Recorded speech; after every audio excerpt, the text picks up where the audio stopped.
Hello, everyone. It's Cynthia, your host. Welcome back to today's show. I've got so much cruise news in store for you today. From the first time ever, we have cruise lines sailing out of Washington, D.C. One cruise port has announced that their 2023 totals are back to pre-pandemic levels. There is a cruise line offering exactly what it is that its cruise passengers are asking for. How about a 22-day Trans-Pacific and many more? They call them Journeys cruises. And horror on the high seas. At least that's what the 130 plus people on the ship are saying. There is one boss who shut down his company for the whole week to take his staff on a cruise.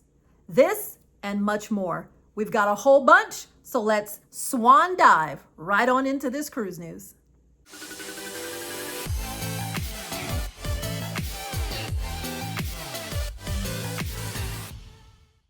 Let's begin our cruise news discussion today talking about cruising out of Washington, D.C.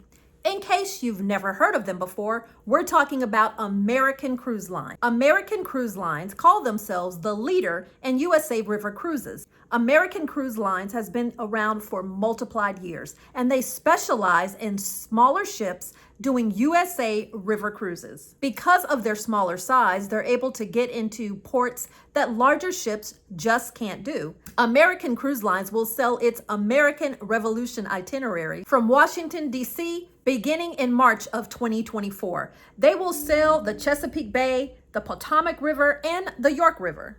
These will be 10-night cruises that give guests the opportunity to immerse themselves in U.S. history. They will have visits to places like houses of signers of the Declaration of Independence in Annapolis, Maryland. They will explore Virginia's historic triangle, including Williamsburg to Yorktown Battlefield, the site of the last major battle of the Revolutionary War, and also visit George Washington's Mount Vernon, among many other stops, and there will be an overnight stay concluded there in Washington, D.C. What are your thoughts on a USA river cruise? I think if you are a history buff or you enjoy river cruising, that this could be a great addition to your cruise repertoire. I don't know. What do you think? Let me know in the comments below, and I will leave the links for more information down in the description. Let's move on to number 2, and we're talking about the Port of New Orleans, or NOLO. Port Nolo reported that 2023 closed out with 1.2 million cruise passenger movements. Port Nolo CEO and President Brandy D. Christian said that this number is very encouraging because the cruise industry drives business in the city and it also bolsters their hospitality industry. According to Port Nolo, 90% of cruise passengers are from out of state. And of those 90%, 73% spend either the day before or the day after their cruise in the city, generating more than 300,000 hotel room nights in New Orleans and more than 120 million in local spending. So you can see how this would be very exciting and encouraging news for the Port of New Orleans.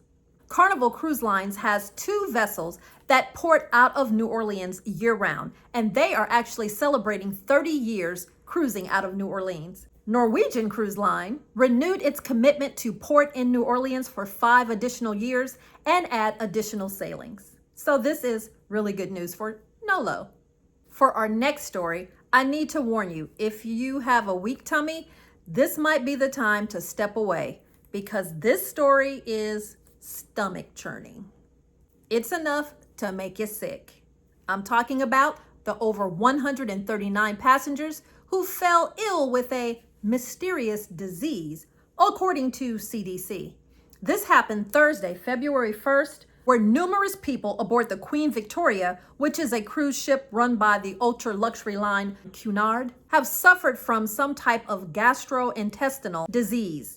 And with that gastrointestinal disease, say that fast twice, they are experiencing diarrhea and vomiting.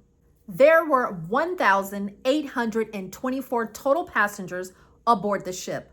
Of those passengers, 123 were sick, and 16 of the crew also fell ill to this mysterious disease.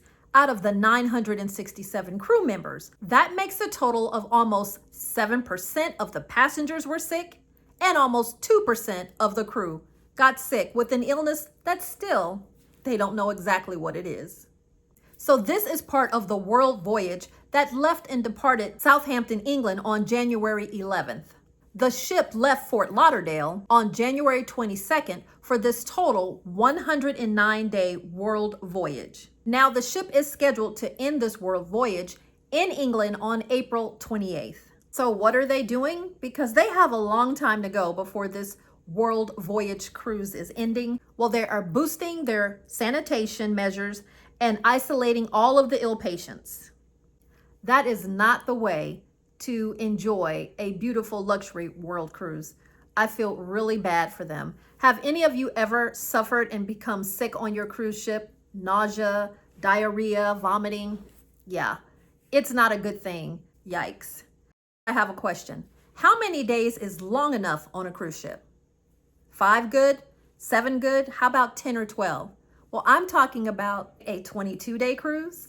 Carnival Cruise Lines has announced a new 22-day cruise that will set sail in 2025, visiting Hawaii, Tahiti, and the French Polynesia. Wow, I'm interested. Let me tell you more.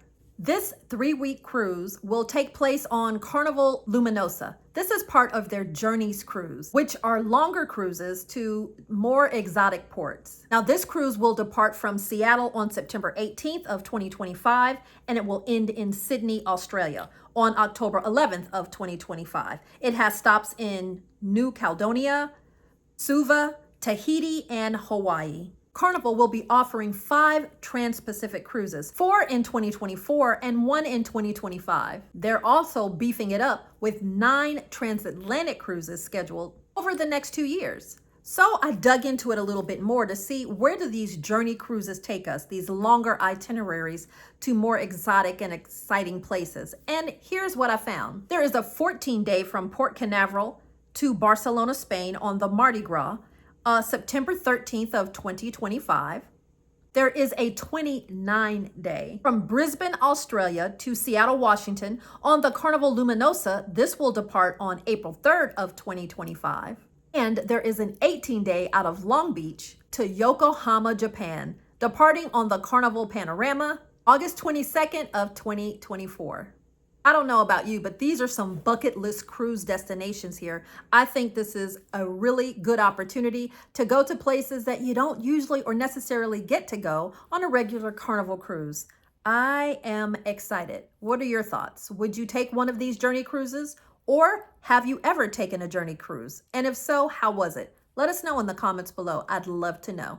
Next, we're going to talk about the ultra luxury cruise line, Azamara. I had to do a little bit of research because to this point, I've never traveled on Azamara. Not yet. Let me tell you about Azamara Cruise Lines in case you don't know. Listed here on their website, they are described as having top-tier crew, premier service, and world-class amenities. These ships are small, but perfectly sized to cross oceans, sail into intimate rivers, cruise along scenic waterways, and dock at locations bigger ships just can't reach. So Azamara Cruise Lines has introduced new wellness at sea voyages. So these voyages are geared directly for the people who made those New Year's resolutions. You know, the ones that say something like, I'm going to start working out. I'm going to eat right. I'm going to get healthy. I'm going to exercise. Those people, well, it's just for them. If you're ready to extend that New Year's resolution, here's your chance to do so in perfect style and excellence. What the cruise lines has in mind is onboard fitness programs that include active shore excursions. They include nutritious dining options, and they're designed to enrich the guest's mind, body, and soul during the voyage, as well as exclusive spa treatments. Some of the fitness classes available will be Pilates, yoga, and indoor cycling. The spa will have options such as restorative massages, which I'm not sure what a restorative massage is, but I'm very willing to go and have one and report back to you. Yeah. Also, purifying facials and healing acupuncture. Now, some of the menu items will include destination-inspired vegan options, as well as gluten-free choices to accommodate a variety of diets. So I'm thinking about it, taking an ultra luxury cruise, having everything that I want, kind of at my fingertips, small cruise size, and everything's included. And on top of that, I'm in like this wellness phase. That could be very exciting. Or I don't know, torturous? What do you think? Let me know. Would you check out this Azamara cruise, and would you do this wellness? Have you made that New Year's resolution? And if so, how are you doing with it the beginning of February? Let us know in the comments below. I'm going to end today's Cruise News show with a very upbeat, uplifting, and tasty bit of news. I have a story about a restaurant owner who shut down his entire restaurant for 7 days to take his staff on a cruise. I love him already.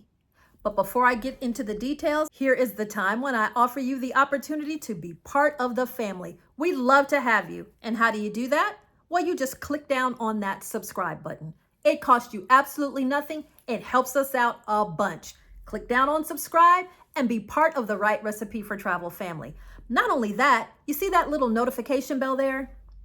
Tap on that notification bell. What that will do is when we put out new videos, you will get a notification to be the first to know. And also give us a thumbs up and a like. Share this video with anybody that you think would be interested in hearing about cruise news, cruise travel, park travel, family travel, because that's what we do around here.